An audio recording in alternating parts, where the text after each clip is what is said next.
Assalamu alaikum warahmatullahi wabarakatuh. April 5 is coming, 16 days left. Some of you haven't even started, some of you are lost in the syllabus, some of you are watching random videos, random teachers, random content. Stop. Today I am giving you something you won't find anywhere else, a complete 16-day roadmap, subject wise, topic wise, day wise, video wise. And the best part, it is designed for those who have nothing prepared yet. Let me be honest with you. YouTube is full of teachers, but what are they giving you? Random MCQs, repeated questions, easy stuff that everyone knows. But JKSB is not asking easy questions anymore. They are asking deep questions, statement based questions, match the following questions, questions that test your understanding, not your memory. So here's what we are going to do. For the next 16 days, we are covering computer, all 9 topics into depth. 18 videos, English, all 9 topics, grammar plus vocabulary, 15 videos, and general awareness, India plus J&K special, 12 topics, 12 videos. Last 3 days, complete revision of everything. That's 50 videos, 16 days, one mission or selection. Here is how each day will look like. Video 1, computer topic in the morning, and video 2, English topic in the afternoon, and video 3 in the evening, GK topic.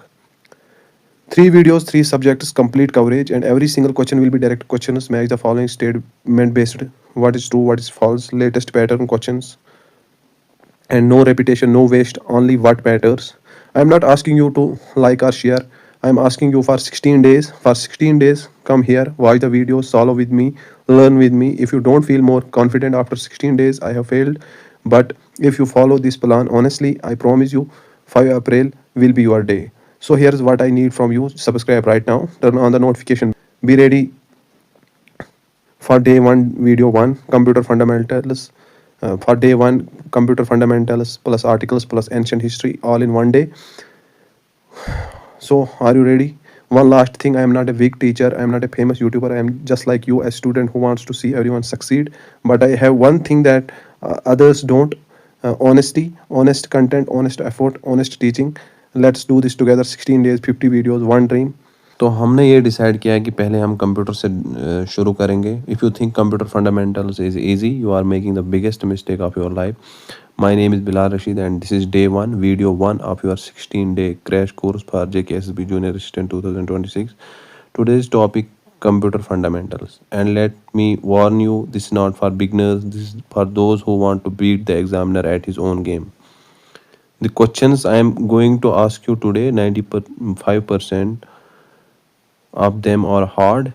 And in this video, you will get 90 MCQs, 95% hard questions, 25 match the following, examiner's favorite, and 25 statement based test your understanding, and 15 negative questions which is not correct type, 10 fill in the blanks tricky ones, and 10 comparison based, and 5 application based.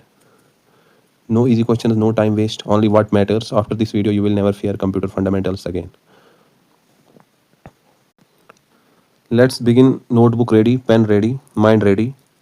Let's begin with question 1. Match the following computer generations with technologies. First generation, column A. In column A, generations are in column A, and column B, technology. First generation, second generation, third generation, fourth generation, fifth generation.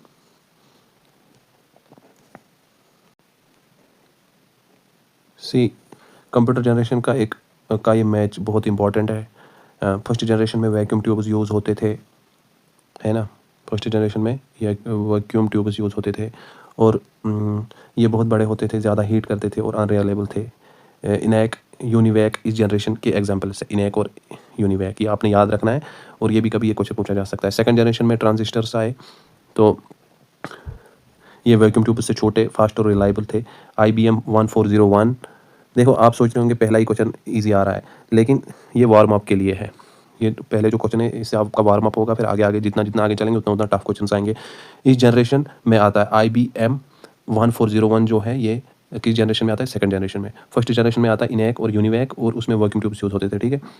तो second generation transistor. Third generation में integrated circuits, ICSI, एक chip में multiple transistors fit हो गए. IBM 360 इस generation का example है, third generation का, ठीक है. तो इंटीग्रेटेड सर्किट्स इसका है। और फोर्थ जनरेशन में माइक्रो प्रोसेसर्स आए, एक चिप में पूरी CPU आ गई, है ना। तो Intel 4004, IBM PC, Intel 4004, IBM PC इस जनरेशन के हैं। और फिफ्थ जनरेशन में आई आर्टिफिशियल इंटेलिजेंस, ठीक है। पर फोकस जो फिफ्थ जनरेशन है वो आर्टिफिशियल इंटेलिजेंस पर फोकस करती है, पार्लर प्रोसेसिंग पर, मशीन लर्निंग पर और नेचुरल लैंग्वेज प्रोसेसिंग इस जनरेशन की पहचान है। तो इसलिए सही मैच क्या होगा, ऑप्शन ए इसका सही मैच है। देखो ये यहाँ पर ऑप्शन दिए गए हैं, ए का C, इसका सेकंड जनरेशन का D, और थर्ड जनरेशन का E, फोर्थ जनरेशन का A, और फिफ्थ जनरेशन का B। तो option A is correct answer. अब हम दूसरे क्वेश्चन पे चलते हैं। देखो इतना सा मैं आपको दिखा सकता हूँ, क्योंकि ये ज़्यादा जूम करूँगा तो ऑप्शन नहीं दिखेंगे, है ना। तो इतना सा देखो आप। अब ऑप्शंस देखने की ज़रूरत भी नहीं, आप खुद भी ऑप्शन बना सकते हो।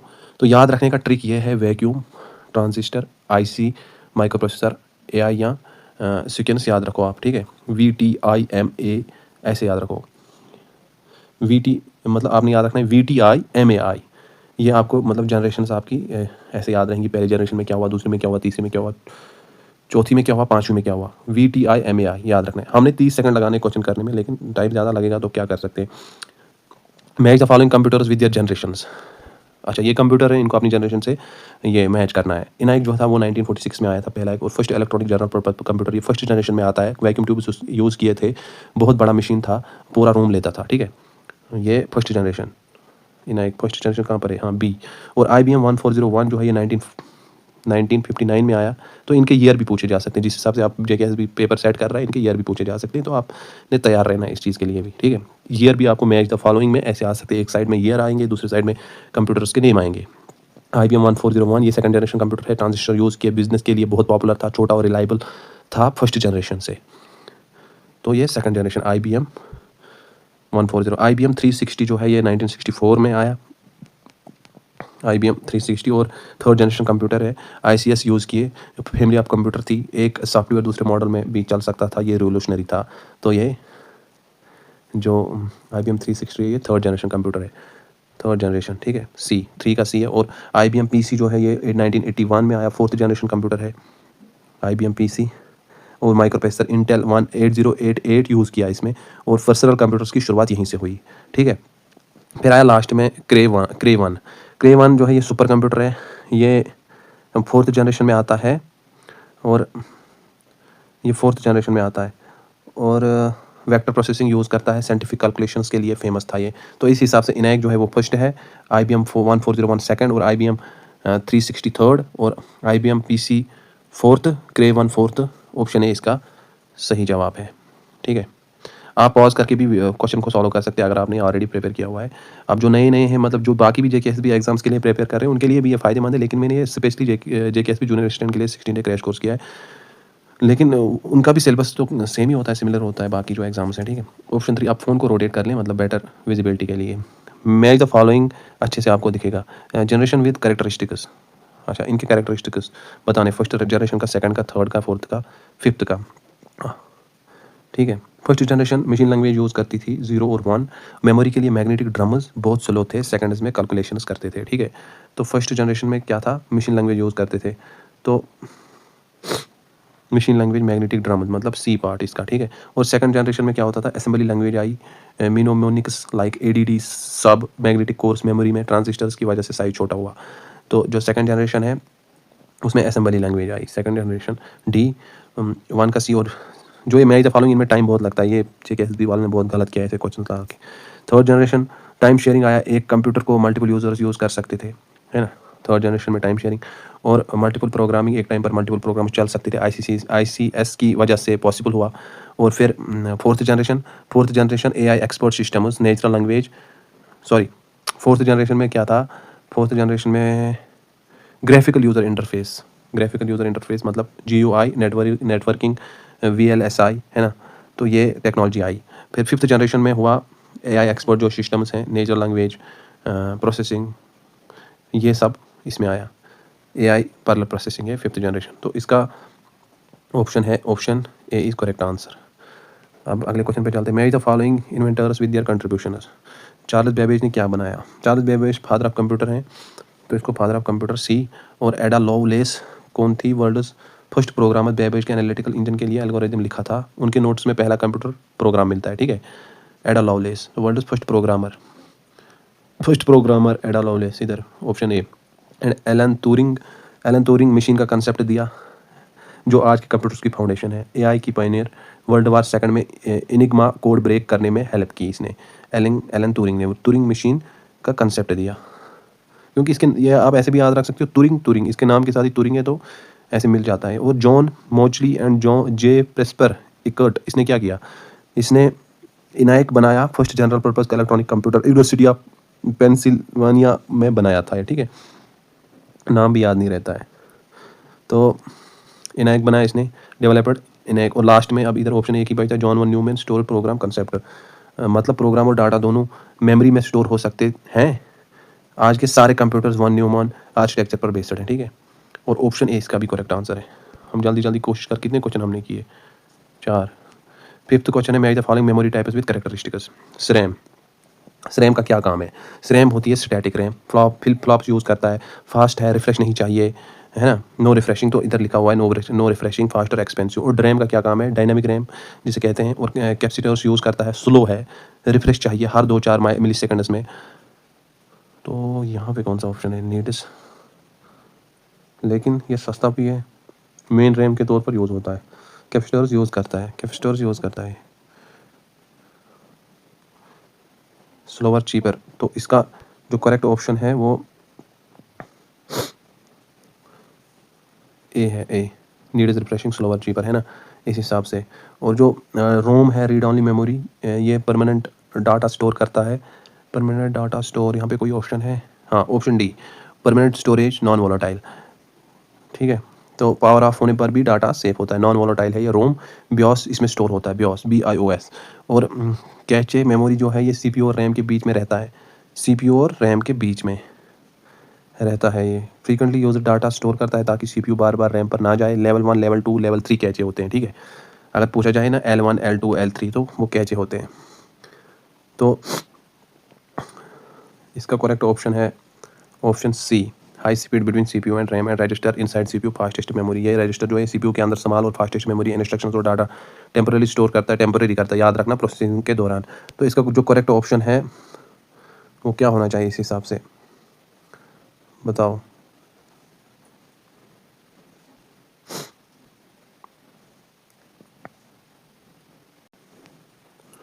ऑप्शन देख लेते हैं, ऑप्शन ए इसका करेक्ट आंसर है, ठीक है। अब दूसरे क्वेश्चन पे चलते हैं हम। जो ये मैच द फॉलोइंग क्वेश्चन है ना, ये स्क्रीन पे नहीं आ रहे हैं पूरे, मतलब क्योंकि इनके ऑप्शन ये लंबे चौड़े होते हैं, लेंथी होते हैं, मतलब ना स्क्रीन के हिसाब से, वैसे नहीं। तो दूसरे क्वेश्चन जो स्टेटमेंट वो आ जाएंगे स्क्रीन पे, ये थोड़ा आपको देखने में दिक्कत हो रही होगी, उसके लिए मैं माजरत चाहता हूँ। Match the following ROM types with erasing method. ROM type erasing method, ये आपने याद रखना है। प्रोम जो है प्रोग्रामर रोम ब्लैंक आता है, यूज़र एक बार प्रोग्राम कर सकता है यूजिंग प्रोग्रामर, उसके बाद चेंज नहीं कर सकते, एक बार लिखो फिर सिर्फ पढ़ो। कैन नॉट बी इरेजड, है ना, इसका कैन नॉट बी इरेजड ही आएगा या नहीं आएगा? तो can be programmed only once, option D. और ई प्रोम जो है, ई प्रोम क्या करता है? इरेजेबल प्रोम कहते हैं, यूवी लाइट से इरेज किया, हाँ यूवी लाइट से इरेज किया ई प्रोम, सॉरी ऑप्शन बी का ए है यहाँ से। चिप के ऊपर एक कॉट्स विंडो होती है, यूवी लाइट डालकर 20-30 मिनट्स में इरेज हो जाता है, फिर दोबारा प्रोग्राम कर सकते। मैंने ये टफेस्ट टास्क अपनी लाइफ का लिया है, आज तक मैंने कभी भी ऐसा कोई टास्क नहीं लिया है। 16 डे क्रैश कोर्स, 90 MCQs बहुत होते हैं एक टॉपिक से, 90 MCQs, और वो भी इस टाइप के MCQs, 90 MCQs, ये आपने याद रखना। मैं आपको इंटरप्ट कर रहा हूँ बीच में, उसके लिए सॉरी। तो अब बचता है ई प्रोम, इसका क्या काम है? इलेक्ट्रिकली इरेज किया जाता है, इलेक्ट्रिकली ई प्रोम कहते हैं इसे। तो यहाँ पे इतना काफ़ी इलेक्ट्रिकली इरेज है ना, कंप्यूटर से चिप हटाने की ज़रूरत नहीं। और मास क्रोम क्या करता है? Can not B erase. यहाँ पे एक ही ऑप्शन बचता है, तो इसका यही हुआ। तो करेक्ट ऑप्शन इसका है AD 2A B 3B, है ना, 3B 4C, ऑप्शन ए। यहाँ पे सबका ए ही आ रहा है। Match the following CPU components with, यहाँ पे बहुत ज़्यादा मैच द फॉलोइंग 7 दिए गए हैं यार। Match the following CPU components with functions, किसका क्या फंक्शन है? देखो ALU का क्या फंक्शन है? Performance arithmetic and logical operations, यहाँ पे C है ना। तो CU का क्या है? CU क्या करता है? कंट्रोल ऑल ऑपरेशंस, या हाँ, CU कंट्रोल ऑल ऑपरेशन करता है। और एक्यूमुलेटर क्या करता है, ये भी इसका भी तो कोई काम है ना। एक्यूमुलेटर स्पेशल रजिस्टर है जो कैलकुलेशन के इंटरमीडिएट रिजल्ट स्टोर करता है, ALU इसको यूज़ करता है ना।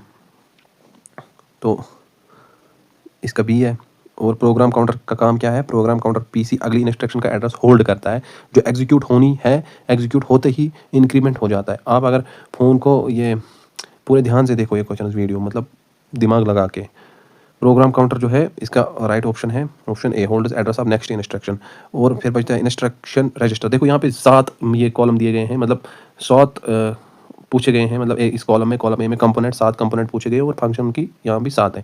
आप सोच रहे होंगे इतना लंबा चौड़ा क्वेश्चन तो जेकेएस भी नहीं पूछ सकता, लेकिन 4 तो पूछ सकता है ना, तो पता होना चाहिए। अब डायरेक्ट क्वेश्चन भी आ सकता है कि मतलब इंस्ट्रक्शन रजिस्टर का क्या काम है ना। तो अगर आप 7 का पता कर लोगे तो फिर आपको बड़ी आसानी होगी। इंस्ट्रक्शन रजिस्टर जो है, ये जो इंस्ट्रक्शन अभी एग्जीक्यूट हो रही है उसको होल्ड करता है, ठीक है। तो इसका है ई। दोबारा भी आप इस वीडियो को आज देखोगे फिर 2x पे दोबारा देखना, रिवाइज हो जाएगा, मैं खुद भी देखूंगा। और मेमोरी एड्रेस रजिस्टर जो है, जिस मेमोरी लोकेशन को एक्सेस करना है उसका एड्रेस होल्ड करता है, ठीक है। Holds address of memory location. Memory buffer register, इसका एक ही ऑप्शन बचता है यहाँ पे, holds data to from memory, तो जी यहाँ पे इसका है, ठीक है। हमने ये पढ़ लिया, मतलब हम पढ़ रहे हैं एक हिसाब से, हम एक हिसाब से वो कर रहे हैं, थ्योरी पढ़ रहे हैं, मगर अब इनको MCQs की शेप में यहाँ पे लाया गया है। और इसका करेक्ट ऑप्शन क्या होना चाहिए, अब ऑप्शन हमने देख ही लिया कि इसका क्या आता है, तो ऑप्शन ए इसका करेक्ट आंसर है। अब ये क्वेश्चन देखो, ये ऐसे क्वेश्चन आ सकते हैं, लेकिन मैं आपको एक ट्रिक बताऊंगा। अगर ये क्वेश्चन आया ना, ये GB VB बाइट MB, जिसके पीछे 24 लगा होगा वो करेक्ट है, मगर ये भी याद रखना है आपने, GB bytes MB KB TB कुछ और भी लिखा होगा LB, तो वो है ही नहीं कोई वैलिड। तो इसलिए आपने मेमोरी यूनिट्स का कन्वर्जन जो है यहाँ पे कंप्यूटर में 1 KB is equal to 124 bytes, ठीक है, याद रखना है। 1 MB इज इक्वल टू 1000 नहीं आएगा ये, मतलब 1000 का भी पूछा होगा वहाँ पे ऑप्शन में 1000 होगा, 1000 वो रॉन्ग ऑप्शन है, ठीक है, उसको एलिमिनेट कर देना वहाँ से, क्योंकि कंप्यूटर्स बाइनरी सिस्टम यूज़ करते हैं पावर्स ऑफ 2। अब 1 KB is equal to powers 10 is equal to 124 bytes. अब 1 MB जो है वो 124 KB, 124 KB 1 GB कितना होगा फिर 100।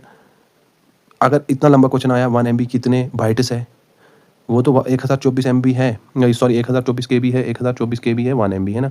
लेकिन अगर ऐसा पूछा गया ये कितने बाइट्स है, तो आप क्या लिखोगे, वहाँ पे लिखना है 1048576, 76 लास्ट में याद रखना, 10 पहले याद रखना और बीच में 85 याद रखना। ये 1 MB जो है इतने बाइट्स होता है, ठीक है। 1048576 कितने डिजिट, 1 2 3 4 5 6 7 डिजिट, ठीक है।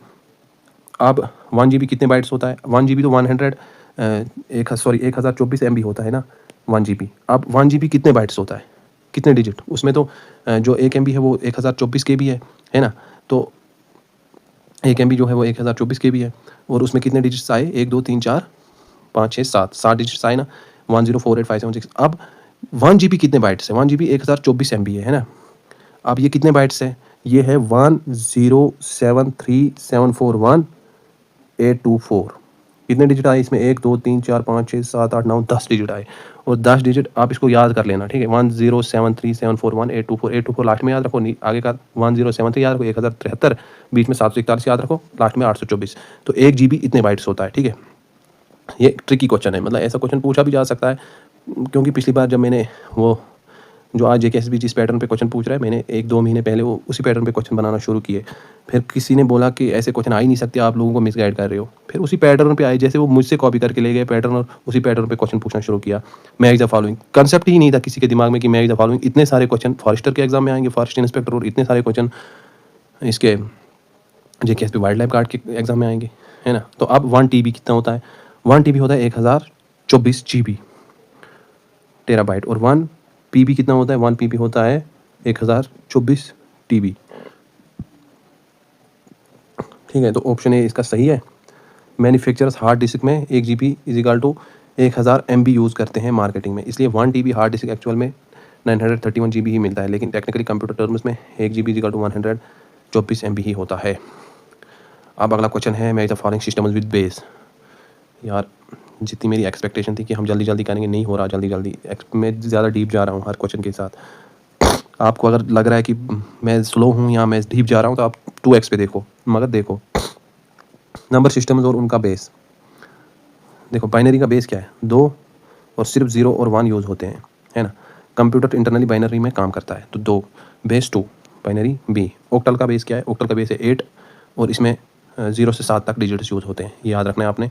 और बाइनरी को रिप्रेजेंट करने का शॉर्ट फॉर्म है 3 binary bits is equal to 1 octal digit. 3 binary bits is equal to 1 octal digit. तो इसका जो करेक्ट है वो क्या होना चाहिए बताओ? ऑक्टल का क्या है? ऑक्टल का सी है 8। और डेसिमल जो है, डेसिमल क्या है? डेसिमल बेस 10 है इसकी, है ना। और 0 से 9 तक ह्यूमन नॉर्मली यही यूज़ करते हैं, जो ह्यूमन है ना यूज़ यही करते हैं डेसिमल। और डेसिमल 10 तक आएगा, ठीक है। फिर हेक्साडेसिमल जो है, हेक्साडेसिमल क्या है? हेक्साडेसिमल बेस 16 है इसकी। जैसे क्वेश्चन पूछे जा सकते, ऐसे ही पूछे जा सकते, मैं दफ़ा। और 0 से 9 तक इसका वो है। और ए टू एफ, ए से 10, A equal to 10, B equal to 11, C equal to 12, D equal to 13, E equal to 14, F equal to 15। Binary को और भी शॉर्ट फॉर्म में रिप्रेजेंट करने के लिए 4 बाइनरी बिट्स, एक हेक्साडेसिमल डिजिट। इसलिए सही में जो है ए का बी है ना, और बी का सी है, डी का सॉरी 3 का डी है, डेसिमल 10 और हेक्साडेसिमल 16। तो ऑप्शन कौन सा करेक्ट है? ऑप्शन ए सही है, ठीक है। Match the following computer types with examples. Computer type example B, computer type based on size and use, ठीक है। Micro computer, personal computer, desktop, laptop, tablet, है ना। सॉरी टैबलेट नहीं, टैबलेट टैब स्मार्टफोन भी माइक्रो कंप्यूटर है। Example desktop PC, तो micro computer जो है वो डेस्कटॉप पीसी यहाँ पे दिया गया है। तो ये अब मिनी कंप्यूटर किसे कहते हैं? मिनी कंप्यूटर यानी कि mid scissor computer 1960s to 1980s में पॉपुलर थे स्मॉल बिजनेस डिपार्टमेंट के लिए। एग्जांपल PDP-11 यहाँ पे ऑप्शन दिया गया है, तो मिनी कंप्यूटर यही हुआ। Digital equipment corporation. अब मेन फ्रेम जो है, मेन फ्रेम क्या है? Mainframe large powerful computer. Banks, airliners, जैसे इंश्योरेंस कंपनीज कंपनीज यूज़ करती हैं। Thousands of users simultaneously handle कर सकते हैं। एग्जांपल इसका है IBM Z15। और सुपर कंप्यूटर है fastest computer, scientific research, weather forecasting, simulations, quantum mechanics इसमें आता है। और एग्जांपल इसकी क्या है? ये हमने देखा था सुपर कंप्यूटर 5th जनरेशन में आया है ना, Cray-1। और हाइब्रिड कंप्यूटर ECG मशीन, यहाँ पे एक ही ऑप्शन बचता है, तो यही वाला इसका करेक्ट। एनालॉग प्लस डिजिटल दोनों की फीचर्स कंबाइन करते हैं। एनालॉग सिग्नल्स लेते हैं जो रियल वर्ल्ड में कंटिन्यूस होते हैं, ठीक है, प्रोसेस करते हैं। और अब इसका करेक्ट ऑप्शन क्या होना चाहिए? इसका करेक्ट ऑप्शन है AC 2D 3B 4। अब यहाँ पे हम पहुँच गए दूसरे सेक्शन में, स्टेटमेंट बेस्ड क्वेश्चन में। Consider the following statements. पहले हम इसको आराम से देखते हैं, फिर हम ऑप्शन देखेंगे। Consider the following statements about computer generation. First generation computer use machine language and very fast, ये तो इनकरेक्ट है ना, सबको पता है, वैक्यूम ट्यूब यूज करें। Second generation introduce transistors which made computer small and more reliable, तो ये करेक्ट है। Statement third generation use integrated circuits and introduced time sharing, ये भी करेक्ट है। थर्ड जनरेशन में ICS आए, टाइम शेयरिंग आया, मल्टीपल यूजर्स एक कंप्यूटर को यूज़ कर सकते थे। और स्टेटमेंट 4 में fourth generation introduce micro processor and GUI, ये भी करेक्ट है, क्योंकि फोर्थ जनरेशन में माइक्रो प्रोसेसर आए, चिप पर पूरी CPU, GUI graphical user interface आया, विंडोज़ आइकन माउस से ऑपरेट करना, ठीक है। तो इसका करेक्ट ऑप्शन होना चाहिए। अब क्या क्या यहाँ पे करेक्ट निकला हमें? 2, 3 एंड 4 ऑप्शन 2, 3 एंड 4 हमें करेक्ट आया, और जो पहला था वो इनकरेक्ट था। तो 2, 3, 4 यहाँ पे कौन सा ऑप्शन है? 2 एंड 3 ये रॉन्ग है, 1, 2, 3 ये भी रॉन्ग है, 2, 3 and option B is correct answer, ठीक है। चलते हैं आगे। इनको consider the following about memory के बारे में पूछा गया यहाँ पे। RAM is volatile memory and needs constant power to retain data. हाँ, इसको पावर की ज़रूरत है, पावर ऑफ हो गया तो सब खत्म, ठीक है। इसलिए कांस्टेंटली पावर चाहिए डाटा रिटेन करने के लिए, है ना। पावर ऑफ होते ही डाटा डिलीट हो जाता है, तो ये करेक्ट आंसर है, ठीक है, करेक्ट है, करेक्ट स्टेटमेंट है, सॉरी। अब ROM is non volatile and can be written by user multiple times. ROM non volatile है, देखो ये ट्रिकी है, कितना ट्रिकी है, देखो पहली लाइन इसमें करेक्ट है, रोम इज़ नॉन वोलेटाइल, ये तो है, इतना तो है। And can be written by user multiple times. ROM जो है ये नॉन वोलेटाइल है, लेकिन यूज़र मल्टीपल टाइम्स नहीं लिख सकता। रोम रीड ऑनली होता है, रीड ऑनली। प्रोम देखो PROM, EPROM ई प्रोम में प्रोग्राम कर सकते हैं, लेकिन नॉर्मल रोम रीड ऑनली है, तो ये इनकरेक्ट स्टेटमेंट है।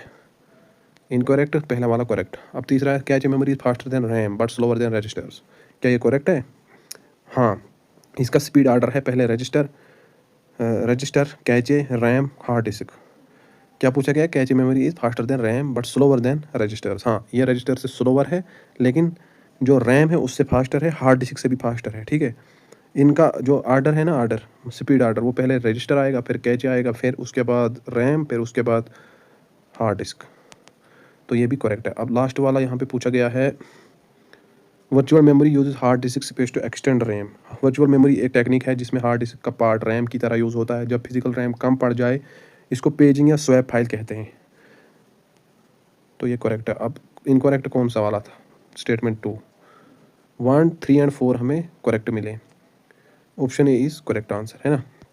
चले अगले क्वेश्चन पे चलते हैं। अभी बच रहे हैं सुबह के 4। Consider the following statements about RAM types. SRAM uses flip flops and does not need refreshing। अगर मैं कहीं प्रोनाउंसिएशन गलत कर दूं तो कोई बात नहीं, उससे मुझे जज नहीं करना, हमने नॉलेज गेन करनी है, ठीक है। आप मुझसे ज़्यादा एबल माइंडेड हो सकते हो। SRAM में फ्लिप फ्लॉप्स ट्रांजिस्टर्स का सर्किट होते हैं, है ना। इसको रिफ्रेश नहीं करना पड़ता, तो फास्ट है ये। डज नॉट नीड रिफ्रेशिंग, तो ये करेक्ट है। DRAM using capacitors and needs refreshing every few milliseconds, तो ये भी करेक्ट है। ये हमने देखा पहले भी। और SRAM एक्सपेंसिव होता है, चीप नहीं, इसलिए मेन मेमोरी के लिए DRAM यूज़ होता है, सस्ता है, तो ये इनकरेक्ट है। और DRAM is faster than SRAM and use for cache memory, ये भी इनकरेक्ट है, क्योंकि SRAM 1 और 2 करेक्ट हैं, तो ऑप्शन ए इज़ करेक्ट, है ना। Option A is correct. और ऑप्शन 4 इनकरेक्ट क्यों था बताओ? क्योंकि SRAM फास्ट है, DRAM स्लो है। DRAM कैच मेमोरी में यूज़ नहीं होता, SRAM यूज़ होता है कैचे में। अगला क्वेश्चन है 29। Consider the following statements about ROM types. कोई बात नहीं, मैं इसको थोड़ा फास्ट करके डालूंगा एडिट करके, ठीक है, ताकि आपको प्रॉब्लम ना हो देखने में वीडियो को। वरना आप 2x पे देख लो। अगर आपको लग रहा है मैं स्लो बोल रहा हूँ या मैं इतनी एक्सप्लेनेशन की ज़रूरत नहीं है, तो आप स्लो भी 2x पे देख सकते हो। No worries. Consider the following statement about ROM types. PROM can be programmed only once by the user is correct, and EEPROM can be erased by exposing to ultraviolet light। EEPROM में एक quartz window होती है, UV light डालकर erase किया जाता है, और 20 to 30 minutes लगते हैं, ये भी करेक्ट है। और स्टेटमेंट 3 बोल रहा है EEPROM EEPROM can be erased electrically without removing from computer. EEPROM को इलेक्ट्रिकली इरेज किया जाता है, ये भी करेक्ट है। और स्टेटमेंट 4 मास्क रोम फैक्ट्री में ही प्रोग्राम हो जाता है, मैन्युफैक्चर मास्क यूज़ करता है, यूज़र कुछ नहीं कर सकता, ये भी करेक्ट है। तो सारे करेक्ट है, सब के सब करेक्ट है। 1 2 3 4 कहाँ पर है? Option D all. Statement 1 ALU performs arithmetic and logical operations. हाँ, correct. Control unit directors of flow of data and correct. Registers are temporary storage location inside CPU। क्या एक सही है? रजिस्टर CPU के अंदर स्मॉल मेमोरी लोकेशन है, सबसे fast memory है, सही है। Program counter holds the current instruction, ना करंट इंस्ट्रक्शन नहीं, PC holders next instruction to be executed. Current instruction register में होल्ड होता है, कहाँ पे? तो ये नेक्स्ट इंस्ट्रक्शन, ये इनकरेक्ट है। तो सिर्फ 1 2 3 इज करेक्ट। मेरे हाथ सर्दी से कांप रहे, वरना इसलिए ज़्यादा। Consider the following statements about number systems. Binary system use only 2 digit 0 1 is correct. Correctness binary में सिर्फ 0 और 1 यूज़ होता है, कंप्यूटर इंटरनली बाइनरी यूज़ करता है, ठीक है। ऑक्टल सिस्टम यूज 0 to 7, ये भी करेक्ट है। और हेक्साडेसिमल 0 to 9, ये भी करेक्ट है। अभी देखा हमने, इसलिए मैं जल्दी कर रहा हूँ। और decimal system is used for computers for internal processing, ये इनकरेक्ट है। 1 2 3 is correct. 1 2 3 1 2 4 1 2 4 2 3 option A is correct. चलो चलते हैं आगे जल्दी जल्दी। Micro computers are used for personal computing, क्या ये सही है? हाँ, डेस्कटॉप लैपटॉप स्मार्टफोन इसमें आता है, तो ये करेक्ट आंसर है। माइक्रो कंप्यूटर याद रखना। Mainframes are used in banks and large organisations, हाँ। एयरलाइंस इंश्योरेंस कंपनीज यूज़ करती हैं, ये भी ठीक है। Supercomputers are used for weather forecasting and scientific research, ये भी करेक्ट है ना। Quantum mechanics, weather forecasting. And hybrid computers are either analog और digital, not both. Hybrid computers analog plus digital दोनों की फीचर्स कंबाइन करते हैं, analogue signals लेते हैं और क्या करते हैं, और डिजिटल आउटपुट देते हैं, ठीक है। जैसे कि ECG मशीन, पेट्रोल पंप्स। तो ये इनकरेक्ट है। 1 2 3 इज करेक्ट। 1 2 3 ऑप्शन डी नहीं, sorry, option A is correct answer. Registers are fastest but smallest in capacity. Correct answer. Correct statement. Cache memory is faster than RAM but slower than registers. ये भी correct है. RAM is faster than hard disk. अगर आप इनको attempt करना चाहते हो अपनी प्रैक्टिस के लिए तो आप पॉज करके हर वीडियो देख सकते हो. RAM is faster than hard disk but slower than cache. Slower than cache, faster than, हाँ ये भी सही है ना. ये भी सही है. सही कैसे है ये? क्योंकि रैम हार्ड डिस्क से फास्ट है, कैचे से स्लो. अब statement 4, hard disk is fastest but largest in capacity. Fastest तो नहीं है ये, लार्जेस्ट इन कैपेसिटी है. हार्ड डिस्क फास्टेस्ट नहीं है, सबसे स्लो है. कैपेसिटी लार्जेस्ट होती है टीबी में, लेकिन स्पीड सबसे कम है इसकी. तो ये इनकरेक्ट है. 1 2 3 is correct answer. Option A is correct answer. Consider the following statement is about computer generation. First generation computer used vacuum tubes and were very reliable. First generation computers vacuum tubes use करते थे, ये बात सही है, 100% सही है, लेकिन वो रिलायबल नहीं थे. ये ट्रिकी क्वेश्चन है ना. यहाँ पे इन्होंने फंसाया हुआ है. अब जो मेरी तरह होंगे बेचारे, वो तो पहली लाइन देख के ही घबरा जाएंगे. तो they use to frequently fail, heat ज़्यादा जनरेट करते थे, मेंटेनेंस हाई थी इनकी. तो ये इनकरेक्ट है. अब दूसरा है transistors, second generation use transistors and were smaller than first generation. आप सोच रहे होंगे ये क्वेश्चन क्या कब से यही करा रहा है, लेकिन ये सिर्फ एक ही टॉपिक पे है, फंडामेंटल्स, कंप्यूटर फंडामेंटल्स. ठीक है. अब ये आगे आगे देखो होता है क्या. ट्रांजिस्टर्स आए, साइज छोटा हुआ, रिलायबिलिटी बढ़ी. तो एक करेक्ट आंसर है. Third generation used ICs and introduced operating systems. क्या ये सही है? टाइम शेयरिंग, मल्टी प्रोग्रामिंग इसी में आता है शायद. हाँ ये सही है. Statement 4, fourth generation user micro processors. Micro processors आए इसमें, पर्सनल कंप्यूटर्स भी आए. तो IBM PC, एप्पल. करेक्ट. अब पहला वाला रॉन्ग है. Option A is correct. 2 3 4. अब consider the following statement. Okay sir. Consider the following statements about memory units.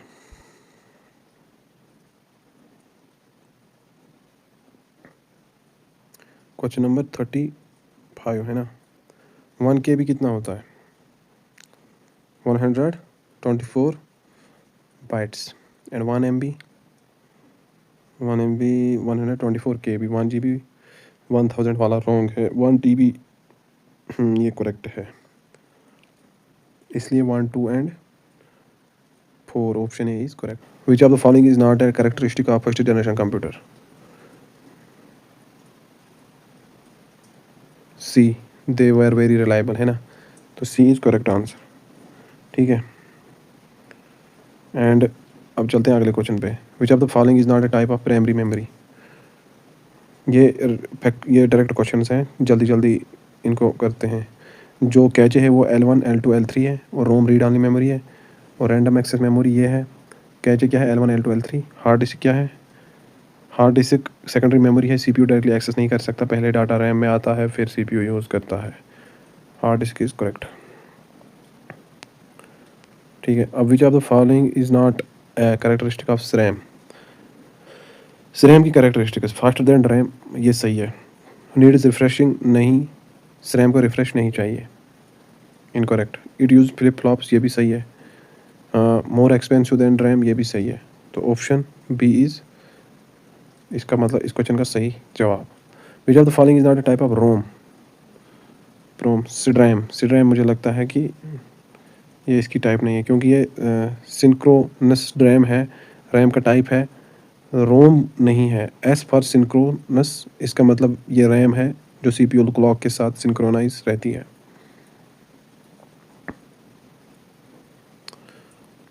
रोम का मतलब है programmable ROM, erasable ROM and electrically EPROM. ठीक है. और ये है सिंक्रोनस रैम. तो ये इसका करेक्ट आंसर है. अगला क्वेश्चन है विच of the following is not a type of component of CPU RAM है ना, रैम डी. क्योंकि एक्सप्लेनेशन की ज़रूरत नहीं है, इजी सा क्वेश्चन है, जल्दी जल्दी करते हैं यहाँ पे. अब अगला क्वेश्चन है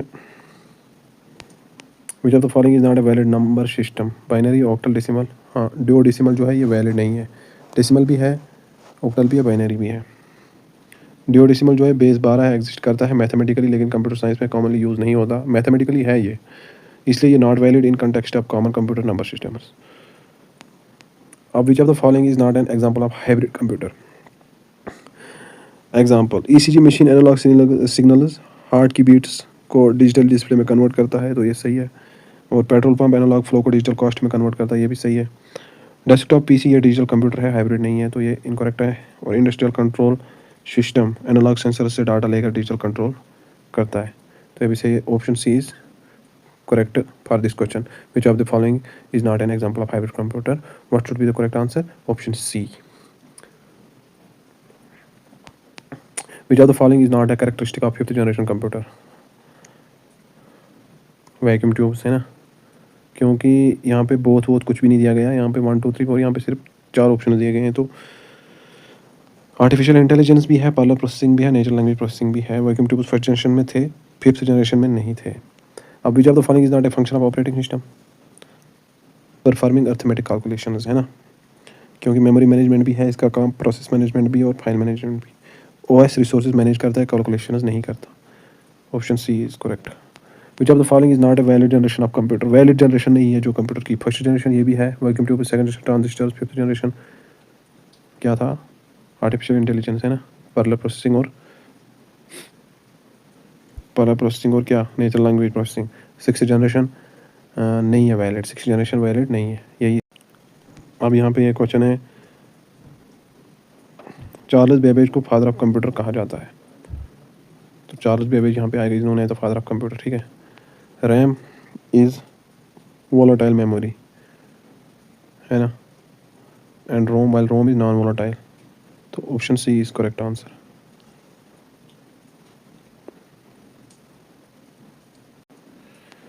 द माइक्रो प्रोसेसर कब आए थे, किस जनरेशन में?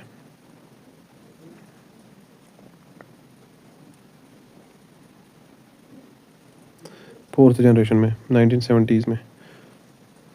और 1 MB is equal to 124 KB, ठीक है।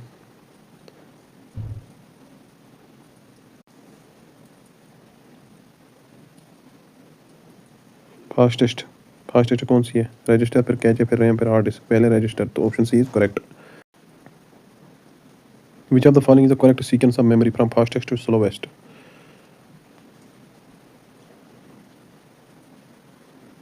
Register, cache, RAM, hard disk, option A is correct answer. Which is fastest, RAM और ड्रैम? डी रैम और C RAM? C RAM expensive होता है, ड्रैम सस्ता होता है, इसलिए मेन मेमोरी रैम में ड्रैम यूज़ करते हैं, सस्ता और ज़्यादा कैपेसिटी में मिलता है, तो ऑप्शन ए इज करेक्ट। अभी थोड़े क्वेश्चन रह गए हैं ना, टाइम देख लेते हैं। Which is more expensive, C RAM और ड्रैम? एक्सपेंसिव, मोर एक्सपेंसिव, बताओ जल्दी। सी रैम एक्सपेंसिव होता है, ड्रैम सस्ता होता है, इसलिए मेन मेमोरी रैम में ड्रैम यूज़ करते हैं, सस्ता है और ज़्यादा कैपेसिटी में मिलता है। कैचे मेमोरी में सी रैम यूज़ करते हैं, कैपेसिटी जो छोटा कैपेसिटी में मिलता है, फास्ट एक्सपेंसिव, तो option A is correct, more expensive. Which is larger in capacity, primary memory और सेकेंडरी मेमोरी? सेकेंडरी है ना, तो secondary memory is correct answer. चलो, which generation is older, first और second? Which type of computer would be more suitable for weather forecasting? Is supercomputer है ना। और अगला क्वेश्चन है, a hospital uses a machine that takes analog signals from a patient's heart and displays digital output. This is an example of hybrid computer. Which memory is used to store frequently accessed data to speed up processing? Question number 89 कह रहा है, if a computer has 8 GB RAM, 256 GB SSD, 4 GB cache, which one is the fastest memory? 4 MB cache, देखो कैसे, speed order, cache, RAM, SSD, hard disk. Cache सबसे fast है 4 MB, फिर RAM 8 GB है ना, फिर उसके बाद SSD 256 GB SSD, फिर 4 MB पहले आएगा, तो 4 MB, which one is the fastest? Bank needs a computer that can handle thousands of transactions per second from hundreds of branches. Which type should they use? Banks को thousands of transactions per second handle करने होते हैं hundreds of branch से। Mainframe computers इसलिए design किए गए हैं, high reliability, high availability, high throughput IBM Z series mainframe banks में यूज़ होते हैं, ठीक है। तो करेक्ट ऑप्शन मेन फ्रेम, ठीक है। तो ये थे 90 क्वेश्चन कंप्यूटर फंडामेंटल्स पर। कितने सही किए आपने? अगर 70 प्लस सही हैं, आप रेडी हो, बस रिवीजन की ज़रूरत है। अगर 50 से 70 सही है, थोड़ा और प्रैक्टिस चाहिए। अगर 50 से कम सही है, इस टॉपिक को दोबारा पढ़ो, कंसेप्ट क्लियर करो। जो क्वेश्चन रॉन्ग किए उनको लिख लो, मैच द फॉलोइंग वाले 25 क्वेश्चन दोबारा प्रैक्टिस करो। स्टेटमेंट बेस्ड क्वेश्चन में कंफ्यूज हुए वो कंसेप्ट क्लियर करो। तो अगला वीडियो हम अब कल डे 2 होगा कंप्यूटर का, लेकिन अगला वीडियो आफ्टरनून में जो आएगा वो इंग्लिश पे आएगा, आर्टिकल्स पे।